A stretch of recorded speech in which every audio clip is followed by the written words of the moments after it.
Hello दोस्तों, कैसे आप सब। स्वागत है आपका हमारे इस YouTube चैनल आज़ाद स्टडी ऐप पर। तो दोस्तों, मेहनत कीजिए, फल मिलेगा, मिलने का मज़ा भी आएगा, मंजिल भी मिलेगी। तू बस मेहनत करता जा मेरे दोस्त। अपन आज राठौड़ वंश शुरू कर रहे हैं। तो दोस्तों, अगर आप चैनल पर पहली बार हैं, चैनल को सब्सक्राइब कर लीजिएगा, बेल आइकन प्रेस कर लीजिएगा ताकि आने वाली सभी वीडियोज के नोटिफिकेशन मिलते रहें। एक बार साथ जुड़ें, वीडियो देखें कि भाई किस तरह से मैं आपको बेस्ट देने की कोशिश कर रहा हूँ। तो दोस्तों, एक बार साथ जुड़िए। कन्फर्म मैं आपको विश्वास दिलाता हूँ कि आपको बेस्ट से बेस्ट मटेरियल मैं आपको उपलब्ध कराऊंगा। आप कमेंट करें, मैं आपकी सहायता अवश्य करूंगा। ठीक है। तो दोस्तों, अपन राठौड़ वंश से शुरू करते हैं। ठीक है। तो संस्कृत और ताम्रपत्रों में राठौड़ वंश का नाम यानी राठौड़ों का राठौड़ नाम नहीं मिलता, तो फिर क्या मिलता है ये मैं आपको बता देता हूं। संस्कृत और ताम्रपत्रों पर शिलालेख और ताम्रपत्र जो मिलते हैं उन पर राठौड़ों का राठौड़ नाम नहीं मिलता है, तो फिर क्या मिलता है? इनका नाम मिलता है राष्ट्रकूट। बात क्लियर होगी? बात क्लियर होगी नहीं? तो अब आगे चलता हूं। गोपीनाथ शर्मा इतिहासकार है एक, गोपीनाथ शर्मा।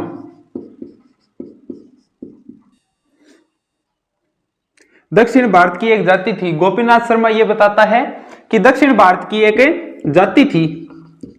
कौन सी जाति? राष्ट्रकूट।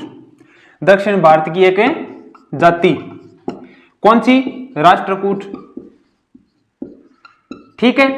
इस राष्ट्रकूट का थोड़ा नाम परिवर्तित होकर बन गया रहटकूट। ठीक है। और रहटकूट को बाद में परिवर्तित करके नाम बन गया राठौड़। ठीक है। लेकिन टोड कुछ और ही बताता है।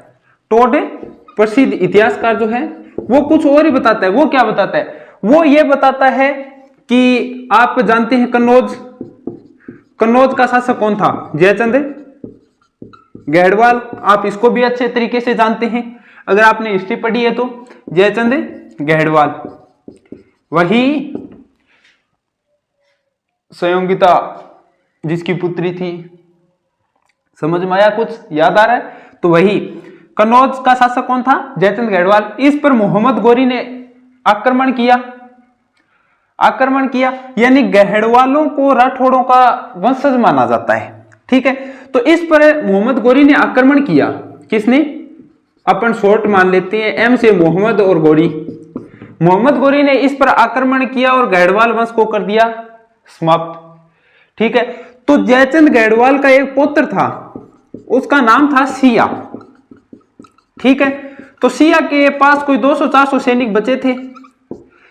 सिया अपने इन सैनिकों को लेकर दूसरी साइड चला गया मारवाड़ की ओर और उधर जाकर एक स्वतंत्र राज्य की स्थापना की।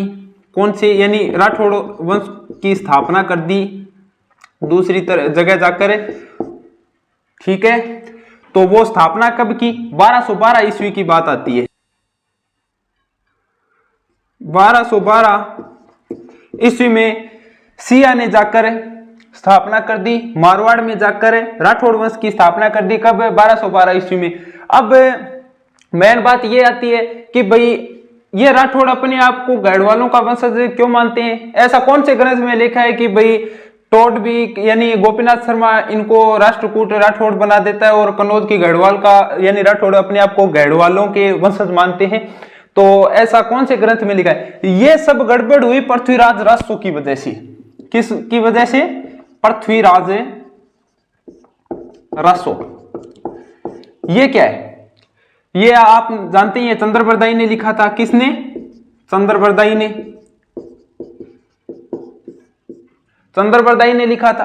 तो चंद्रबरदाई ने क्या किया कि भाई इसके साथ ही तो है, रणथंभौर के पास ही तो था कन्नौज। तो क्या किया कि पृथ्वीराज रासो में इसने जयचंद गढ़वाल को गढ़वाल ने लिखकर राठौड़ लिखा था और इसे गंबज भी लिखा था। कई जगह क्या लिखा था? गंबज। तो पृथ्वीराज गंबज बोल दिया, जयचंद गंबज बोल दिया, जयचंद राठौड़ बोल दिया, गढ़वाल नहीं लिखा है। इसने क्या नहीं लिखा, चंद्रबरदाई ने पृथ्वीराज रासो में जयचंद गढ़वाल नहीं लिखा, जयचंद राठौड़ लिखा था। तो इस वजह से, इस ग्रंथ की वजह से कुछ इतिहासकारों यानी इसको राठौड़ बोला जाने लगा, और राठौड़ अपने आप को किसके वंशज मानते हैं, गढ़वाल के वंशज मानते हैं। बात कर लिया। तो भाई इसके आधार पर कुछ इतिहासकारों ने यह मान लिया कि भाई राठौड़ किसके वंशज हैं, गढ़वालों के, और राठौड़ों ने भी अपने आप को यही मान लिया कि हम किसके वंशज हैं, गढ़वालों के। बात क्लियर। अब इतिहासकार ये बात दोहराने लग जाएंगे कि भाई यानी इतिहासकार ये सिद्ध करने में लग जाएंगे, शोध करने में लग जाएंगे कि गढ़वाल राठौड़ों की वंशज नहीं, यानी राठौड़ गढ़वालों के वंशज नहीं है। अब ये पुख्ता कौन करेगा, ये बात सबसे पहले आर्नोली बोलता है। कौन बोलता है, आर्नोली सबसे पहले ये बताता है कि जो राठौड़ वंश जो है वो गढ़वाल वंश का खून नहीं है, यानी राठौड़ गढ़वालों के वंशज नहीं है। सबसे पहले आर्नोली ये बात बताता है। इसके बाद इस बात को सिद्ध करने की कोशिश कौन करता है, सिद्ध कौन करता है, ओझा करता है, डॉक्टर ओझा इस बात को सिद्ध करता है। ओझा ये बताता है कि राठौड़ गढ़वालों के वंशज नहीं है। क्यों नहीं है, क्योंकि इतिहासकार भाई जवाब तो मांगेंगे क्यों नहीं है, तो इसने कहा कि मेरे पास सबूत है। इसने सबूत भी दे दिए। क्या दिए, सबूत। बोला ये लो सबूत, और इन सबूतों के आधार पर यह सिद्ध होता है, क्या होता है कि राठौड़ गढ़वालों के वंशज नहीं है। तो इतिहासकारों ने कहा कि बोलो सबूत क्या है तुम्हारे पास, कि पहला सबूत तो ये कि राठौड़ गढ़वालों के वंशज नहीं है, यानी राठौड़ गढ़वालों की संतान नहीं है। अगर संतान होती तो खून का संबंध होता, यानी खून का संबंध होगा। राठौड़, जायज सी बात है भाई, अगर दो परिवारों में खून का संबंध होगा तो उनमें वैवाहिक संबंध नहीं होगा, आप बात जानते हैं। तो ओझा ने बोले सबूत दो। ओझा ने कहा कि राठौड़ गढ़वालों की संतान नहीं है, अगर संतान है तो संतानों में होगा खून का संबंध। खून का संबंध, इनमें खून का संबंध है ही नहीं। क्यों नहीं है, क्योंकि ओझा ने कई सारे ऐसे यानी बताए, जो संबंध बताए कि गढ़वाल और राठौड़ों के मध्य कई सारे विवाह के संबंध बताए, कि गढ़वाल और राठौड़ वंश के मध्य कई सारे वैवाहिक संबंध हो चुके हैं। तो इन्होंने कहा भाई सही है, खून के संबंध में विवाह नहीं होता, अगर परिवार का खून हो तो उनमें आपस में विवाह नहीं होता। ये बात क्लियर है। तो आगे चलूं, अब इस बात को मैं एक बार रिपीट कर देता हूं ताकि आपको याद करने में थोड़ी सरलता हो जाए, क्योंकि मैंने आपसे कहा है आप मेरी क्लास से जुड़े रहें, लगातार जुड़े मेरे साथ। मैं आपको क्लास में याद करवाऊंगा, बेस्ट दूंगा, हर जगह बेस्ट, यानी मैं जितना भी पढ़ाऊंगा उतना क्लास में आपको याद करवाऊंगा। आप मेरे साथ जुड़े, ये मैं आपको भरोसा दिलाता हूं। राठौड़ वंश अपन ने शुरू किया, ठीक है। संस्कृत और ताम्रपत्रों में, यानी संस्कृत जो शिलालेख मिलते हैं और ताम्रपत्रों में राठौड़ों को राठौड़ न बोलकर राष्ट्रकूट बोला गया। क्या बोला गया, राष्ट्रकूट। इतनी बात कर लिया। अब इसके बाद बात आती है गोपीनाथ शर्मा, जो प्रसिद्ध इतिहासकार है। गोपीनाथ शर्मा कौन है, प्रसिद्ध इतिहासकार। यह बताता है कि दक्षिण भारत में एक जाति थी, कौन सी, राष्ट्रकूट। राष्ट्रकूट का नाम परिवर्तित हो गया और बन गई रहटकूट, और रहटकूट को परिवर्तित करके क्या बना दिया, राठौड़। बात क्लियर कि इससे ये राठौड़ वंश बन गई। कौन, राष्ट्रकूट जो जाति है वही राठौड़ है। बात क्लियर। अब टोड क्या कहता है, टोड ये बात कहता है कि कन्नौज का शासक था जयचंद गढ़वाल। मोहम्मद गौरी ने इस पर आक्रमण किया। मोहम्मद गौरी ने आक्रमण करके जयचंद गढ़वाल के इस वंश को समाप्त कर दिया, और इसका एक पुत्र था, यानी यहां पर यह शासन व्यवस्था है वो समाप्त कर दी, जयचंद गढ़वाल को समाप्त कर दिया। इसका एक पुत्र बचा था सिया। सिया ने क्या किया कि दूसरी जगह गया, मारवाड़ में जाकर राठौड़ वंश की स्थापना की 1212 ईस्वी में। बात क्लियर। अब बात आती है कि भाई ये राठौड़ अपने आप को सिया के वंशज मानते हैं, सिया के वंशज। ये बात क्लियर है, ये बात क्लियर है कि भाई सिया ने राठौड़ वंश की स्थापना की थी, लेकिन राठौड़ ये मानते हैं कि हम गढ़वाल के वंशज हैं, हम गढ़वाल वंश के वंशज हैं, जयचंद गढ़वाल के वंशज हैं, ये बात मानते हैं। लेकिन ये बात क्यों मानते हैं, ये गड़बड़ किस लिए हुई। टोड भी इनको ये बताता है कि ये गढ़वालों के वंशज हैं, तो क्यों मानता है, क्योंकि ये सब गड़बड़ हुई पृथ्वीराज रासो की वजह से। किसकी वजह से, पृथ्वीराज रासो की वजह से। पृथ्वीराज रासो में जयचंद गढ़वाल को गढ़वाल ने बोलकर जयचंद कंबज लिखा है, जयचंद राठौड़ बोला गया है। तो इस चंद्र बरदाई ने इस ग्रंथ में ये जयचंद कंबज बोल दिया, जयचंद राठौड़ बोल दिया। तो ये राठौड़ों को ऐसा लगने लगा कि हम गढ़वाल वंश के वंशज हैं, ठीक है। तो इस बात पर शोध होने लग गए, इस बात को गलत साबित करने में इतिहासकार लग गए कि भाई ये राठौड़ जो है वो गढ़वाल के वंशज नहीं है। तो इस ग्रंथ के आधार पर कुछ इतिहासकारों ने ये मान लिया कि राठौड़ गढ़वालों के वंशज है, और खुद राठौड़ों ने भी ये मान लिया। लेकिन जो कुछ इतिहासकार बचे उन्होंने गलत साबित करने के लिए एडी से चोटी तक का जोर लगा दिया। तो सबसे पहले आर्नोल्डी ने ये बताया कि राठौड़ गढ़वालों के वंशज नहीं है।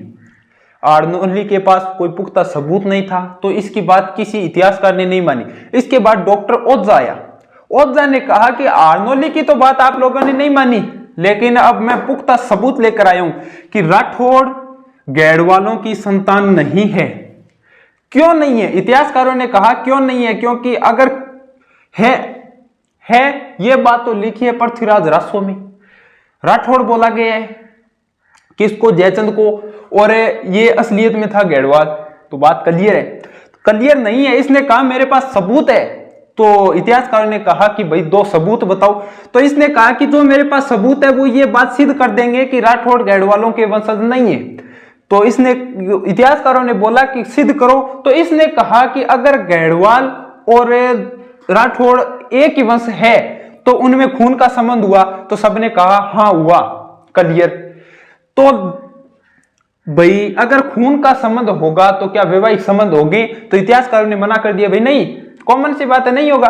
तो इसने कहा कि मैं अब आपको बताता हूं कि इन गढ़वाल और जो राठौड़ वंश है इन दोनों के मध्य वैवाहिक संबंध हैं। तो इन्होंने कहा कैसे? तो इसने कई सारे, ओज़ा ने क्या किया, कई सारे वैवाहिक संबंधों को बताया। ये सब गड़बड़ किस वजह से? इतनी बात क्लियर हो गई।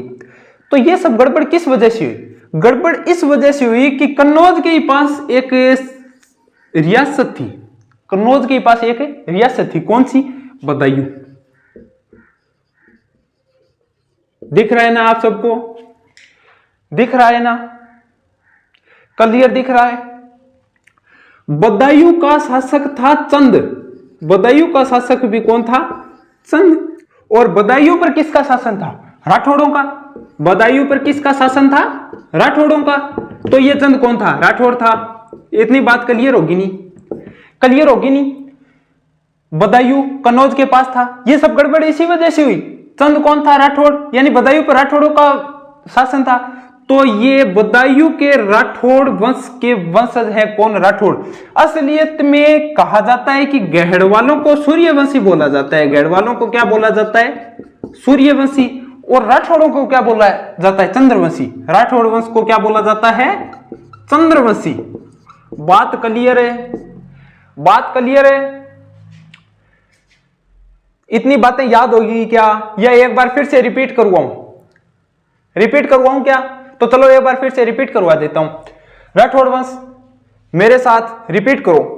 संस्कृत शिलालेख और ताम्रपत्रों में क्या नाम मिलता है? राष्ट्रकूट। इसके बाद गोपीनाथ शर्मा यह बताता है कि दक्षिण भारत की एक जाति थी, कौन सी? राष्ट्रकूट। तो राष्ट्रकूट का नाम बदल गया, रहटकूट बन गई। रहटकूट के बाद इसको परिवर्तित करके राठौड़ बना दिया गया। मैंने आपको बताया कि गोपीनाथ शर्मा दक्षिण भारत की एक जाति थी राष्ट्रकूट। राष्ट्रकूट से रहटकूट बना, रहटकूट से राठौड़ बना। यह सब मैंने आपको बताया था। अभी बताया। इसके बाद टोड। टोड क्या बताता है? ये सब मैं आपको बताता हूं। टोड ये कहता है कि भाई कन्नौज का शासक था जयचंद गढ़वाल। तो गढ़वाल पर किया मोहम्मद गोरी ने आक्रमण और गढ़वाल वंश को कर दिया समाप्त। इसका एक पुत्र था, कौन था? सिया। सिया ने मारवाड़ की ओर जाकर 1212 ईस्वी में राठौड़ वंश की स्थापना कर दी और राठौड़ वंश की स्थापना कर दी। इसके बाद यानी ये बात राठौड़ों को गढ़वालों का वंशज माना जाता है, ठीक है। तो ये वंशज क्यों माना जाता है? ये गड़बड़ किस वजह से? ये गड़बड़ हुई उस पृथ्वीराज रासो की वजह से। क्लियर करा रहा हूं। क्लास में तीसरी बार रिपीट चल रहा है, आपको याद हो जाना चाहिए मेरे तरीके से। तो भाई आप मेरे साथ जुड़े दोस्तों, मैं आपको जितना हो सकेगा उतना ज्यादा बेस्ट देने की कोशिश करूंगा और ज्यादा से ज्यादा। पृथ्वीराज रासो किसने लिखी? चंद्रबरदाई ने। इसने ये गड़बड़ कर दी कि जयचंद गढ़वाल को इस पुस्तक में, इस ग्रंथ में जयचंद गढ़वाल नहीं लिखा, इसने लिखा जयचंद कंबज और जयचंद राठौड़ लिख दिया। तो कुछ इतिहासकार ये मानने लगे कि भाई ये राठौड़ गढ़वालों के वंशज हैं और राठौड़ अपने आप को भी गढ़वालों के वंशज मानने लगे। इसके बाद जो बचे इतिहासकार थे वो इसको गलत साबित करने में लग गए। तो सबसे पहले आर्नोली ने ये कहा कि भाई राठौड़ जो है वो गढ़वालों के वंशज नहीं है। तो इतिहासकारों ने सबूत मांगे, सबूत नहीं दे पाया क्योंकि इसके पास कोई सबूत नहीं थे पुख्ता। इसके बाद टोड आए कि आ जाओ, अब आओ मेरे सामने, मैं सबूत दूं था। तो इतिहासकारों ने कहा कि सबूत दो। तो सबूत इसने ये दिए कि सबूत कहा कि अगर राठौड़ गढ़वालों के वंशज है तो इनमें खून का संबंध होगा। तो सभी इतिहासकारों ने कहा हाँ ये बात क्लियर है कि भाई खून का संबंध होगा। तो इसने कहा खून के संबंध में कभी वैवाहिक संबंध नहीं पाए जाते। तो सभी इतिहासकारों ने मान लिया कि भाई वैवाहिक संबंध तो नहीं होंगे। तो इसके बाद बात आती है, यानी इसने वो कई सारे वैवाहिक संबंधों के बारे में बता दिया, तो क्लियर कर दी बात। तो ये गड़बड़ किस वजह से? ये गड़बड़ हुई कि कन्नौज के पास एक बदायूं नामक रियासत थी, उस पर था राठौड़ों का राज, राठौड़ों का शासन था। और शासन कौन कर रहा था? यहां पर भी कोई चंद नाम का व्यक्ति था, तो वो भी राठौड़ों का वंशज। तो ये चंद जो है वो मारवाड़ के, यानी इस सिया का वंशज था। सिया राठौड़ वंश का जो वंशज किसको माना जाता है? इस बदायूं को। ठीक है, बदायूं को राठौड़ों का वंशज माना जाता है। और ये बात, यानी ये सब जो है वो कैसे हुआ? ये सब यानी राठौड़ों को तो बोला गया है चंद्रवंशी और गढ़वालों को बताया गया है सूर्यवंशी। ये बात, अब चीजें आती है सूर्यवंशी और चंद्रवंशी क्या है, ये मैं आपको अगली वीडियो में बताऊंगा। तो दोस्तों आज की वीडियो में इतना ही, मिलते हैं नेक्स्ट वीडियो में। धन्यवाद।